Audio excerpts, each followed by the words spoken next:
കിടക്കണ മൂട്. എന്തിനെന്നറിയില്ല, എങ്ങിനെന്നറിയില്ല, ഇത്രയും പൊട്ടന്മാരിവിടെ വന്നു. എങ്ങാനെന്നറിയില്ല, എവിടെയെന്നറിയില്ല. പൊട്ടന്മാർ. ഏത് പൊട്ടന്മാരെ? ഞങ്ങൾ പൊട്ടന്മാരെന്നാണോ നിങ്ങൾ പറയുന്നത്? അല്ലല്ല, ഞങ്ങൾ പൊട്ടന്മാരല്ല. അതെ അതെ അതെ. ഇപ്പൊ എന്ത്? നിങ്ങൾ പൊട്ടന്മാരാണ്. പൊട്ടന്മാരാണ് നിങ്ങൾ. രണ്ടു വട്ടം പൊട്ടന്മാർ. പൊട്ടനായിരുന്നു ഞാൻ എന്നാണ് ഇപ്പോൾ മറ്റേ IP ബിനു ഒക്കെ ജയിലിലിരുന്ന് പാട്ട് പാടുന്നത്. അത് പിന്നെ സ്വാതന്ത്ര്യ സമരത്തിന് ജയിലിൽ പോയി കിടക്കണതല്ലേ. ഒന്ന് നോക്കൂ പൊന്നു പീണു, അകത്താണ് ഞങ്ങൾ, പുറത്തിറക്കൂ. അരുതരുതേ ഞങ്ങളെ കൈവിടല്ലേ, മോൾക്ക് വേണ്ടി തല്ലുകൊണ്ട് കിടപ്പ. വരുംകാലമെല്ലാം ഞങ്ങൾക്ക് ഇന്ന് പൊക്കോട്ടെ പൊക്കോട്ടെ. ജീവിതശൈലി രോഗങ്ങൾ എല്ലാവർക്കും ഉണ്ട്. ജീവിതശൈലി രോഗം അണിയായാലും മറ്റു നേതാവായാലും എല്ലാവർക്കും ജീവിതശൈലി രോഗമുണ്ട്. ഇപ്പൊ IP ബിനുവിന് അസുഖമാണ്, അദ്ദേഹത്തെ ജയിലിൽ നിന്ന് അങ്ങോട്ട് മാറ്റി. ജീവിതശൈലി രോഗമല്ലേ? അത് ഞങ്ങളും തമ്മിൽ എന്ത് ബന്ധം? ഒരു ബന്ധവും ഇല്ലേ? ഒരു ബന്ധമില്ല. നിങ്ങളല്ലേ മറ്റേ തല്ലാൻ ഇറക്കി വിട്ടത് അങ്ങോട്ട്? തല്ലാൻ ഞങ്ങൾ ഇറക്കി വിട്ടോ? ഇപ്പൊ അങ്ങനായോ? എന്റെ സുഹൃത്തുക്കളെ നിങ്ങൾ ഇത് കേൾക്കണം. അതായത് മറ്റേ ED റെയ്ഡിന് വന്നല്ലോ, അപ്പോഴത്തേക്ക് മറ്റേ കല്ലെറിയാൻ പോയ കുറെ ടീംസ് ഉണ്ടല്ലോ, ജയിലിൽ കിടന്ന് നരകിക്കുകയാണ്. ഇവർക്ക് ഭരണമില്ലാത്തത് കൊണ്ട് മറ്റേ ജയിലിനകത്ത് സുഖ സൗകര്യങ്ങൾ കിട്ടുന്നില്ല. IP ബിനു ഉൾപ്പെടെയുള്ള ചകാക്കൾ എല്ലാവരും ഇപ്പൊ അകത്ത് കിടന്ന് അഴി എണ്ണുകയാണ്. അദ്ദേഹത്തെ ജനറൽ ആശുപത്രിയിലേക്കൊന്നും അത് കടുത്ത പ്രമേഹമുണ്ട്. കടുത്ത പ്രമേഹം കാരണം കാലുകൾ മരവിപ്പുണ്ട്. അതൊക്കെ എല്ലാവർക്കും നേതാവിനുണ്ട്, അണിക്കുമുണ്ട്. പക്ഷേ വീണ വിജയൻ എവിടെ കിടക്കുന്നു? വീണ വിജയൻ വീട്ടിൽ കിടക്കുന്നു. വീണ വിജയൻ വീട്ടിൽ AC കൊണ്ട് കിടക്കുന്നു. തല്ലുകൊള്ളാൻ പോയവന്മാരെല്ലാം കൂടെ മറ്റേ ജയിലിനകത്ത് തറയിൽ പാവിരിച്ച് കിടക്കുന്നു. ഞങ്ങൾക്ക് ഒരു അബദ്ധം പറ്റിയത്, ഞങ്ങളുടെ നേതാവിനെയാണ് വളഞ്ഞിട്ട് ചോദ്യം ചെയ്യുന്നത്. പറ്റിയൊരു അബദ്ധമാണ്. അതെ, പക്ഷെ നേതാവ് നിങ്ങളെ കൃത്യമായി ഊഞ്ഞാലാട്ടിക്കാൻ ഇട്ടുകൊടുത്തു എന്നുള്ളതാണ് ഇതിൽ ഏറ്റവും ഹൈലൈറ്റ് ആയിട്ടുള്ള കാര്യം. അതായത് മറ്റേ ED ഉദ്യോഗസ്ഥർ റെയ്ഡ് കഴിഞ്ഞ് പുറത്തേക്ക് ഇറങ്ങിയപ്പോഴത്തേക്ക് ഒരാൾ ഇറങ്ങി വന്നിട്ട് മുഷ്ടി ചുരുട്ടി ഇങ്ങനെ ഒരു കാണിക്കല. ഇതിലും വലിയ വേട്ടയാടലുകൾ ഞങ്ങൾ കണ്ടിട്ടുണ്ട്. എന്നിലൂടെ അല്ല, മകളിലൂടെ എന്നിലൂടെ പാർട്ടി ഒരൊറ്റ ഡയലോഗ് അടിയായിരുന്നു. കേട്ടവാദി കേൾക്കാത്തവാദി ഈ മുണ്ണകളെല്ലാം കൂടെ ചാടി ഇറങ്ങിപ്പോയി ED ഉദ്യോഗസ്ഥരെ തല്ലിയേക്കുന്നു. അത് പിന്നെ ഞങ്ങൾക്കൊരു അബദ്ധം പറ്റിയത്. എന്നിട്ട് ഇപ്പൊ എന്ത് സംഭവിച്ചു? നേതാക്കന്മാർ എല്ലാവരും സുഖമായിട്ട് വീട്ടിൽ കിടക്കുന്നു, ഈ പൊട്ടന്മാരെല്ലാം കൂടെ അകത്ത് കിടക്കുന്നു. അത് പിന്നെ 10-26 എണ്ണമാണ് ജാമ്യം പോലും കിട്ടാതെ അകത്ത് കിടക്കുന്നത്. ഇനി 25 എണ്ണത്തിനെയും കൂടെ കണ്ടു കിട്ടാനുണ്ട്, ഒളിവിലാണ്. ഇതും പോരാഞ്ഞിട്ട് പോലീസിനെ ആക്രമിച്ച കേസിൽ 200 എണ്ണത്തിനെതിരെ കേസ് വേറെ. ഒന്നുമില്ലെങ്കിൽ IP ബിനു വന്ന് കീഴടങ്ങിയതാണ്, അത് മനസ്സിലാക്കിക്കോ. സങ്കൂറ്റത്തോടെ വന്ന് എവിടെ കീഴടങ്ങി? IP ബിനു കീഴടങ്ങിയതാണ്. IP ബിനു കീഴടങ്ങി. നിവർത്തിയില്ലാതെ വന്നപ്പോഴത്തേക്ക് നേതാക്കന്മാർ ഇട്ടുകൊടുത്തു പോലീസിന് മുന്നിലോട്ട്. പോലീസുകാർ വന്ന് പറഞ്ഞു ഇവന്മാരെ വിട്ട് കിട്ടിയില്ലെങ്കിൽ ഞങ്ങൾ ഇവിടുന്ന് പോകത്തില്ലെന്ന്. പാർട്ടി ഓഫീസിന്റെ അവിടെ വന്ന ഒരു ഒറ്റ നിപ്പ. അതാ പറഞ്ഞത്, ഇപ്പൊ അതല്ലേ ഇറച്ചി കഷ്ണമായി മാറിയിരിക്കുകയാണ്.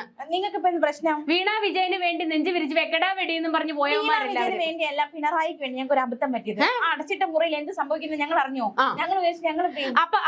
അതായത് എന്റെ ചോദ്യം അപ്പോൾ ഇതാണ്, നിങ്ങളുടെ പിണറായി വിജയൻ എന്തുകൊണ്ട് പുറത്തേക്ക് ഇറങ്ങി വന്നിട്ട് പറഞ്ഞില്ല അണികളെ ശാന്തരാകൂ, മകളെയാണ് ചോദ്യം ചെയ്തത്, എന്നെ അല്ല ചോദ്യം ചെയ്തതെന്ന് എന്താ പണയാഞ്ഞത്? എന്ത് സന്ദർഭം? അതാ പറഞ്ഞത്, ഒരു ഓളം ഉണ്ടാക്കാൻ വേണ്ടി ഇവന്മാരെ എല്ലാം കൂടെ ഇറക്കി അങ്ങ് വിട്ടു.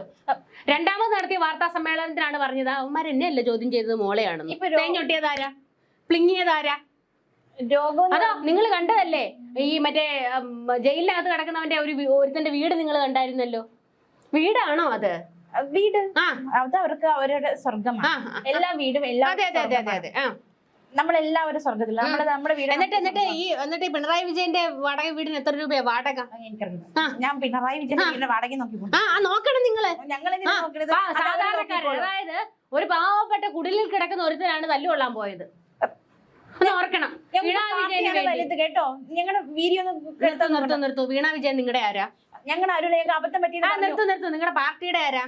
അബദ്ധം പറ്റിയെന്ന് പറഞ്ഞു. നിങ്ങളുടെ പാർട്ടിയുടെ ആരാ വീണ വിജയൻ? ഈ നിന്ന നിപ്പിലൊക്കെ വീണ വിജയന് ED അറസ്റ്റ്, ED ചോദ്യം ചെയ്യൽ കേൾക്കുമ്പോഴത്തേക്ക് അങ്ങ് രക്തം തിളയ്ക്കാൻ മാത്രം പിണറായി വിജയൻ പാർട്ടിയുടെ സെക്രട്ടറി ആയിട്ടിരുന്ന ആൾ, മന്ത്രിയായിട്ടിരുന്നു, പിന്നീട് മുഖ്യമന്ത്രിയായിട്ടൊക്കെ ഇരുന്നു. ശരി, സമ്മതിച്ചു. വീണ വിജയൻ പാർട്ടിക്കാരാ? ഞങ്ങൾ പറഞ്ഞില്ലേ, പറയൂ. ഞങ്ങൾ ചോദിച്ചതിന് മറുപടി പറയൂ. നിർത്തൂ. ഈ പറയുന്ന പിണറായി വിജയൻ മുഖ്യമന്ത്രി ആയിരുന്ന 10 വർഷക്കാലവും വീണ വിജയന് വേണ്ടി ചാടി ഇറങ്ങിയത് AK ബാലൻ ചിറ്റപ്പനും AK ബാലൻ മ്യാമനും EP ചിറ്റപ്പനും ഒക്കെ ആയിരുന്നല്ലോ. ഈ വീണയ്ക്ക് വേണ്ടി ചാടി ഇറങ്ങാൻ മാത്രം വീണ വിജയൻ CPM-ന്റെ ആരാ? പണ കേക്കട്ടെ. എന്ത് വേട്ടയാടൽ? അവരൊരു കമ്പനി തുടങ്ങി, വേറൊരു കമ്പനിക്ക് സേവനം കൊടുത്തു എന്ന് പറഞ്ഞുകൊണ്ട് നടക്കുന്നു. സേവനം കിട്ടിയിട്ടില്ല എന്ന് ആ കമ്പനി പറയുന്നു. അപ്പോൾ സേവനം കൊടുത്തതിന്റെ രേഖ എവിടെയെന്ന് ചോദിക്കുന്നു. കൊടുക്കാൻ രേഖയില്ല. അവരുടെ കമ്പനിയല്ലേ, എന്തുകൊണ്ട് അവർക്ക് രേഖ കാണിക്കാൻ കഴിയുന്നില്ല? ഇപ്പൊ ഞങ്ങൾ നിലപാട് മാറ്റിയല്ലോ. വീണ എന്തെങ്കിലും തെറ്റ് ചെയ്തിട്ടുണ്ടെങ്കിൽ വീണ അനുഭവിക്കും. ഞങ്ങൾ പാർട്ടി കൈവിട്ട് കഴിഞ്ഞു. പിന്നെ ഇപ്പോഴും മോങ്ങുന്നുണ്ടല്ലോ വീണയ്ക്ക് വേണ്ടി. എന്തെങ്കിലും പ്രശ്നം ഉണ്ടെങ്കിൽ ഞങ്ങൾ ഉണ്ടാകും, പാർട്ടി ഉണ്ടാകും. അവിടെ ഒരു പ്രശ്നമുണ്ട്. പിണറായി വിജയൻ എന്തെങ്കിലും പ്രശ്നം ഉണ്ടെങ്കിൽ പാർട്ടി ഉണ്ടാകും. അഴിമതി പിണറായി വിജയൻ നടത്തിയിട്ടുണ്ടെങ്കിൽ പാർട്ടി കൂടെ നിൽക്കുമോ? പിണറായി വിജയൻ മാസപ്പടിയിൽ എന്തെങ്കിലും അഴിമതി കാണിച്ചിട്ടുണ്ടെങ്കിൽ നിങ്ങൾ പോയി കൂട്ടി നിന്ന് കൊടുക്കുവോ? പറയൂ അന്തമേ. ആ വെള്ളം നന്നായി കുടിക്കുന്നുണ്ട് വിജയൻ. വിജയൻ എന്ന് പറയല്ലോ, അങ്ങനെ പേരല്ലേ അത്? പിണറായി വിജയൻ എന്ന് പറഞ്ഞ പിണറായി എന്ന് പറയുന്ന ഒരു സ്ഥലപ്പേരാണ് കേട്ടോ. വിജയൻ ചെന്നിത്തല എന്ന് പറയുന്നുണ്ടല്ലോ, നമ്മൾ വീടി എന്ന് പറയുന്നുണ്ടല്ലോ. പിണറായി എന്ന് പറയാം, വിജയൻ എന്ന് പറയണ്ട. അങ്ങനെ പറയുമ്പോ ഞങ്ങൾക്ക് എന്തൊരു കുത്തല്. എന്ത് കുത്തല്? അദ്ദേഹത്തിന്റെ പേരല്ലേ അത്? വിജയന്റെ പേര് നിങ്ങൾ ഒരു മനുഷ്യന്റെ പേര് വിളിക്കുന്നതാണോ ഇപ്പൊ നിങ്ങൾക്ക് കുത്തല്ലേ? ഞങ്ങൾക്ക് എന്തെങ്കിലും പറഞ്ഞു നിക്കണ്ടേ? ഒരു പ്രശ്നമില്ല. നിങ്ങൾക്ക് പ്രശ്നങ്ങളേ ഉള്ളൂ. നിങ്ങളുടെ അങ്ങ് കാസർഗോഡ് മുതൽ പാറശാല വരെ അടി നടന്നുകൊണ്ടിരിക്കുകയാണ്. പാർട്ടിയിൽ മാറ്റം വേണം എന്ന് പറഞ്ഞുകൊണ്ട് ആണ് മാനവരെ. അതായത് പാർട്ടിയിലുള്ള അണികൾ ഇപ്പോൾ ആവശ്യപ്പെട്ടുകൊണ്ടിരിക്കുന്നത് അങ്ങ് കണ്ണൂരുള്ള ഏത് ഡാഷ് നേതാവിനെ നേതൃത്വത്തിൽ കൊണ്ടിരുത്തിയാലും CPM ഗുണം പിടിക്കാൻ പോകുന്നില്ല. ഇങ്ങ് തെക്കുള്ള ഏതെങ്കിലും നേതാവിനെ നേതൃസ്ഥാനം ഏൽപ്പിക്കണമെന്ന്. അങ്ങനെ തെക്കും വടക്കും ചേർന്ന് കൂട്ടയടി നടന്നുകൊണ്ടിരിക്കുകയാണ്. മാനവരെ, ശരിക്കും നടക്കുന്നത് എന്തെന്ന് വെച്ചാൽ പിണറായി വിജയനെ പോലെ ശക്തനായ ഒരു നേതാവ് ഈ എഴുന്നേറ്റ് നടക്കാൻ വയ്യാത്ത മനുഷ്യനോ, നിയമസഭയിൽ 2 വാക്ക് പോലും പറയാൻ കഴിയാത്ത ആ മനുഷ്യനോ, 2 വാക്കിൽ 4 ശക്തനായ നേതാവ് 5-10 വാക്കൊക്കെ പറയുന്നുണ്ടല്ലോ. എന്തെങ്കിലും അണ്ണാക്കിലെ പിരി വെട്ടിക്കഴിഞ്ഞാൽ പിന്നെ ഒരു അക്ഷരം മിണ്ടത്തില്ല. കുബേർ കുഞ്ചു പോലെ ഒരു ഒറ്റ ഇരിപ്പാ നിയമസഭയിൽ വന്ന്. നിങ്ങൾക്ക് അത്ര വലിയ ദണ്ഡമാണെങ്കിൽ ഒരു കാര്യം ചെയ്യും, നിങ്ങൾ മറ്റേ ശ്രീനാരായണ ഗുരുവിനെയൊക്കെ ഇരുത്തിയേക്കുന്ന പോലെ അവിടെ ഞാൻ കൊണ്ടിരുത്ത്. അച്ഛൻ ഇന്നലെ രാത്രി ഞങ്ങളെ വീട്ടിൽ കറണ്ട് പോയി. അയ്യോ, കറണ്ട് 10 വർഷം നിങ്ങൾ കറണ്ട് ഇല്ലാതെ കിടന്നില്ലേ? കറണ്ട് കട്ടില്ലാതെ കിടന്നില്ലേ? ഇപ്പൊ അനുഭവിക്കുന്നുണ്ടല്ലോ. ഈ 5 വർഷം നിങ്ങൾ ഇത് പറഞ്ഞാണോ മൂങ്ങുന്നത്? അതല്ലേ ഞങ്ങൾക്ക് പറയാനുള്ളൂ. അവർക്കില്ലാത്ത 10 വർഷം ഞങ്ങൾ തന്നിട്ട് ആദ്യം അകത്ത് കിടക്കുന്നവന്മാരെ രക്ഷിക്കാൻ നോക്ക്. പിണറായി വിജയന്റെ മോൾക്ക് വേണ്ടി ജയ് വിളിക്കാൻ പോയത് അഭിഭാഷകർ നോക്കിക്കോളും. ഈ വീണ വിജയൻ എന്തോ നിങ്ങളുടെ പാർട്ടിയുടെ പുരട്ചി തലവിയോ?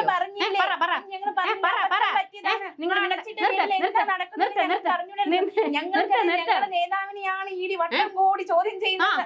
ഞങ്ങളുടെ നേതാവിന് വേണ്ടിയാണ് ഞങ്ങൾ ഇറങ്ങിയത്. ലാസ്റ്റ് ഞങ്ങൾ കൈവിട്ടില്ലേ? മകൾ എന്തെങ്കിലും ചെയ്തിട്ടുണ്ടെങ്കിൽ മകൾ അനുഭവിക്കണം. അല്ല, വീണ വിജയൻ നിങ്ങളുടെ പാർട്ടിയുടെ പുരട്ചി തലവിയാണോ?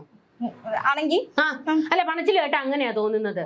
മോനും ഈ പറയുന്ന പിണറായി വിജയന്റെ മകൻ വിവേക് കിരൺ ഇന്നേ വരെ പാർട്ടിക്ക് വേണ്ടി ഒരു ജയ് വിളിക്കാൻ വന്നിട്ടില്ല.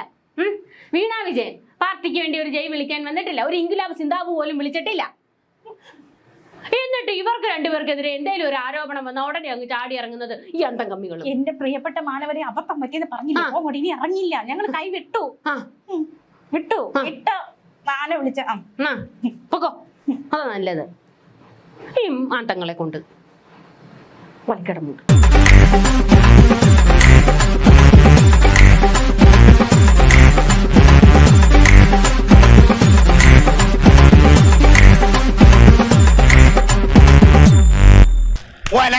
ഒലക്കര മൂട്